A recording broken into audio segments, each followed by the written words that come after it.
నమస్కారం. వనవానికి స్వాగతం. ఈరోజు వార్తలలోని ముఖ్యాంశాలు. పర్యావరణ పరిరక్షణే ఆయన సంకల్పం.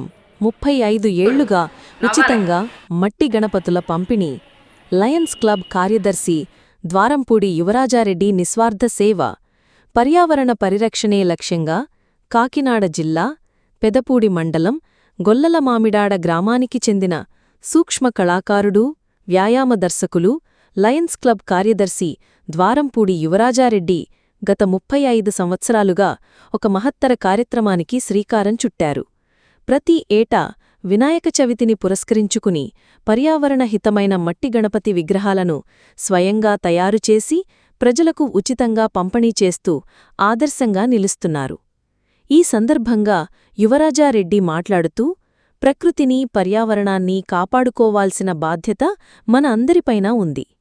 ఈ విషయంపై ప్రజలలో అవగాహన కల్పించాలన్న సదుద్దేశంతోనే 3.5 దశాబ్దాలుగా ఈ కార్యక్రమాన్ని కొనసాగిస్తున్నాను అని తెలిపారు.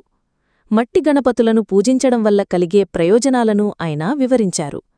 పూజ అనంతరం విగ్రహాలను, పత్రులను నదులు, కాలువల్లో నిమజ్జనం చేయడం వల్ల ఎలాంటి జలకాలుష్యం జరగదని స్పష్టం చేశారు. పైగా పూజలో వాడిన పత్రులలో ఉండే ఔషధ గుణాలు నీటిలో కలిసి జలాలను శుద్ధి చేస్తాయని, ఇది పర్యావరణానికి ఎంతో మేలు చేస్తుందని అన్నారు. ప్లాస్టర్ ఆఫ్ ప్యారిస్, పీఓపీ, రసాయన రంగులతో చేసిన విగ్రహాల వల్ల జరిగే నష్టాలను ఆయన ఎత్తిచూపారు. వాటిని నిమజ్జనం చేయడం వల్ల నీరు తీవ్రంగా కలుషితం కావడమే కాకుండా నీటిలో నివసించే జీవరాశుల మనుగడకు పెనుముప్పు వాటిల్లుతిందని ఆవేదన వ్యక్తం చేశారు. ప్రతి ఒక్కరూ బాధ్యతాయుతంగా పీఓపీ విగ్రహాలను విడనాడి మట్టి ప్రతిమలనే పూజించాలని ఆయన ప్రజలకు విజ్ఞప్తి చేశారు. ఈ కార్యక్రమంలో భాగంగా ఆయన తన స్వగృహం వద్ద మట్టి గణపతుల తయారీ మరియు పంపిణీ కార్యక్రమాన్ని నిర్వహించారు. ఈ కార్యక్రమంలో ఆయన కుటుంబ సభ్యులు, పలువురు గ్రామస్థులు పాల్గొని తమ మద్దతును తెలిపారు. యువరాజారెడ్డి చేస్తున్న ఈ సేవను గ్రామస్థులు అభినందించారు.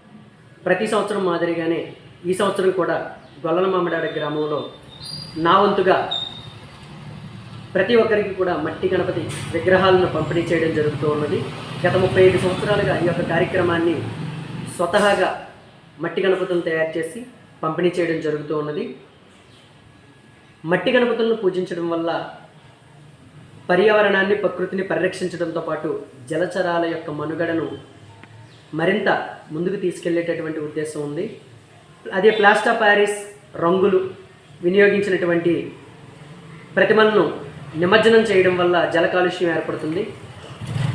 అలాగే వినాయకుణ్ణి పూజించినటువంటి పత్రులను నదులలోనూ, కాలువల్లోనూ నిమజ్జనం చేయడం వల్ల ఆ యొక్క నీరు స్వచ్ఛత పొంది ఆ పత్రుల్లో ఉండేటటువంటి ఔషధ గుణాలు కూడా నీళ్ళలో కలిసి ఆ జలం శుద్ధ జలంగా మారడానికి అవకాశం ఉంటుంది. అందువల్ల ప్రతి ఒక్కరూ కూడా బాధ్యతగా మట్టి గణపతులను పూజించి, అలాగే మట్టి గణపతులను పూజించి ఆ తరువాత ఆ పత్రులను కానీ, ఆ మట్టి గణపతులను కానీ నీటిలో నిమజ్జనం చేయండి. అలాగే ప్లాస్టర్ ఆఫ్ ప్యారిస్, వివిధ రసాయనిక రంగులు ఉపయోగించినటువంటి విగ్రహాలను నీటిలో కలపడం వల్ల అందులో ఉండేటటువంటి కెమికల్స్ అన్నీ కూడా ఆ నీటిలో కలిసి జలచరాల యొక్క మనుగడకు ప్రశ్నార్థకంగా మారుతుంది. అలాగే ఆ నీటిని మానవులు ఉపయోగించడం వల్ల చర్మ వ్యాధులు, అనేక రకాలైనటువంటి క్యాన్సర్ వంటి కారకాలు అన్నీ కూడా నీటిలో ఉండడం వల్ల మనిషికి అనారోగ్యం పాలయ్యేటటువంటి అవకాశం కూడా ఉంటుంది. కనుక ప్రతి ఒక్క భక్తులు కూడా ఈ వినాయక చవితి నాడు మట్టి గణపతులను పూజించండి. ఆ పూజించినటువంటి మట్టి గణపతుల్ని నిమజ్జనం చేయవలసిందిగా ప్రతి వారిని కోరుతూ ఉన్నాం. జై గణేష్, జై జై గణేష్.